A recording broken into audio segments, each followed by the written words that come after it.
The story of the discovery of the first Homo erectus fossil dates back to 1890. At that time, a Dutch physician named Eugène Dubois, influenced by the writings of the renowned German biologist Ernst Haeckel, decided to travel to Southeast Asia in search of the missing link between humans and apes. Haeckel had mistakenly believed that a transitional species between humans and apes existed and had become extinct, and that this missing link should be found in Southeast Asia. Dubois traveled to Indonesia with this goal and conducted excavations around the Solo River. After much effort and hardship, he finally managed to obtain part of a skull and a femur bone. The skull had a brain volume of approximately 940 cubic centimeters, placing it between the brain sizes of humans and chimpanzees, while the femur indicated that this creature walked upright. Dubois believed he had found the missing link and named it Pithecanthropus erectus, meaning upright ape man. However, his claim was not accepted by the scientific community of the time, which considered the skull to belong to a type of ape. This scientific rejection led Dubois to eventually hide the fossil in a box in the basement of his home and to stop discussing it. He died in 1940, still believing the fossil belonged to an ape. Today, we know that this fossil belonged to Homo erectus, which later became known as Java man. In subsequent years, other specimens of this species were discovered in China, known as Peking man. The Zhoukoudian site, unexpectedly discovered in 1921 by the archaeologist Johan Gunnar Andersson near Beijing, is one of the most significant archaeological sites related to Homo erectus. Andersson noticed the sale of relatively large teeth known as dragon teeth in Chinese apothecaries, which were believed to be useful for treating various ailments. He discovered that some of these teeth were human and traced them to a cave called Zhoukoudian. Following this discovery, Canadian archaeologist and anthropologist Davidson Black began work at the site. His excavations led to the recovery of 200 human fossil specimens belonging to 40 individuals. These fossils included remains of Homo erectus from the ancient and lower layers of the cave, dating back to approximately 400,000 to 500,000 years ago. In addition, remains of Homo sapiens sapiens were also found in the more recent archaeological layers, dating approximately 30,000 to 40,000 years ago. These findings indicate the presence of two different human groups at different times in this site, with no direct evidence of interaction between the two groups. The Zhoukoudian site has become one of the most important archaeological sites in the history of human evolution due to the discovery of human fossils and stone tools. It provides crucial information about the life and distribution of Homo erectus, offering valuable insights into their existence and dispersal.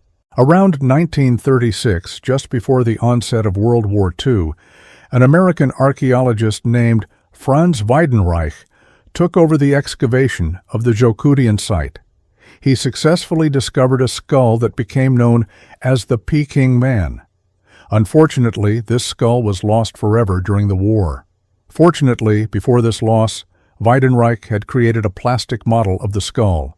In the years following, numerous fossil specimens have been discovered in sites such as Sangiran, Zhoukoudian, Lantian, Longudong, Jianshin, Hexian, Yiyuan, Yunxian, and Gongwangling in Southeast Asia. At the Sangiran site in Indonesia alone, fossils of over 17 individuals have been reported. In 1969, a skull with a brain volume of 1,029 cubic centimeters was accidentally discovered by a farmer at this site, showing noticeable damage from plowing on its left side. Another remarkable discovery related to Homo erectus occurred in Dmanisi, a site located between the Black Sea and the Caspian Sea, near Tbilisi in the Republic of Georgia. It was a location where few expected to find Homo erectus remains. In the late 1990s, archaeologists were excavating what was originally a medieval church at the Dmanisi site when they unexpectedly and fortuitously uncovered fossil remains of hominins. Following this discovery, American anthropologist David Lord Kipanidze and his team continued the excavation and uncovered 5 skulls along with a small number of very simple stone tools. These remarkably well-preserved fossils date back to approximately 1.8 million years ago and provide significant evidence of the early dispersal of hominins from Africa. The 5 skulls are oddly dissimilar from one another, forming a heterogeneous collection, and none resemble the skulls of hominins from Africa at that time. Nonetheless, it is clear that the ultimate origin of all these specimens is Africa. An intriguing fact about one of the skulls is that this individual had lost all of their teeth during their lifetime, yet they continued to live for many years and appears to have been quite elderly at the time of death. Undoubtedly, they could not have survived without the support and care of those around them. This evidence can be considered one of the earliest signs of cooperation and compassion within human communities.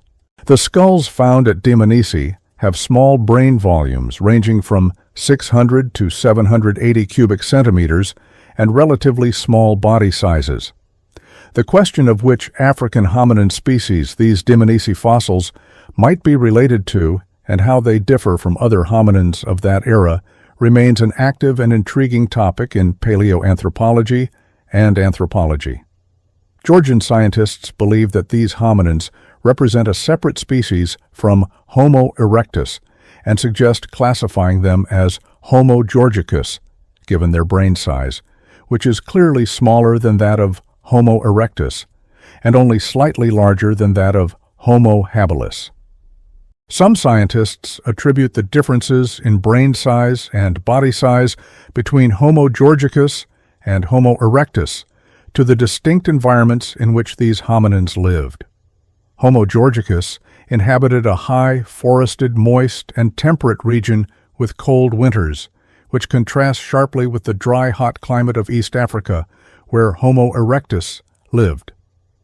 Other scientists propose the hypothesis that Homo Georgicus might not be a descendant of African Homo erectus, but rather a descendant of Homo habilis. This raises questions about what might have prevented Homo habilis from leaving Africa. This hypothesis calls for a re-evaluation of the out-of-Africa theory, specifically regarding the first migration of Homo ergaster and the potential diversity among the human groups that exited Africa. Revisiting the out-of-Africa hypothesis could enhance our understanding of early migrations and dispersal paths of early humans and clarify how different human species managed to adapt to new environments and continue their existence. In the 1970s, as archaeological explorations continued across Africa, scientists discovered that, contrary to earlier beliefs which had considered Asia as the cradle of human origins, early hominins actually first appeared in Africa. Researchers realized that the hominins whose remains were initially discovered in Indonesia and China were not only represented by similar specimens in Africa, but that some African fossils were even older than their Asian counterparts. For example, in 1975, Richard Leakey discovered a skull fossil of a woman at the Kobifora site in Kenya, belonging to Homo ergaster, with an age of approximately 1.75 million years and a brain volume of about 850 cubic centimeters. One of the most complete and intriguing discoveries in paleoanthropology is the skeleton known as the Turkana boy, found in the western part of Lake Turkana in northern Kenya. This valuable discovery was made by Richard Leakey in 1984. The significance of this find lies in the fact that discovering a part of a hominin skeleton from such ancient times, when burial practices had not yet developed, is extremely rare. The preservation of the Turkana boy's skeleton is a remarkable result of a unique set of environmental conditions. The reason why a teenage boy might have been alone in shallow, stagnant waters and dense reeds remains unanswered. However, for whatever reason, he died and was buried face down in this swamp, where no birds, fish, or scavengers disturbed his body. Heavy sedimentation covered his body continuously, preserving it until it fossilized. As a result, the Turkana boy's remains escaped the fate of other deceased individuals whose body parts were consumed by scavengers and degraded by the elements. The Turkana boy was around 10 years old at the time of death and stood about 160 centimeters tall, with the potential to grow to over 180 centimeters during adulthood. His physical proportions and body shape are very similar to modern humans living in similar tropical environments. The skeleton differs significantly from modern humans above the neck. While the Turkana boy's skull shows clear similarities to ours compared to an Australopithecine, it is still quite distinct from modern human skulls. His brain volume was approximately 880 cubic centimeters, and the fossil dates to around 1.6 million years ago. The discovery of Homo ergaster was not confined to East Africa alone. In South Africa, at the site of Zhoukoudian, fossil remains of this species have been found, showing clear morphological similarities with those discovered in East Africa.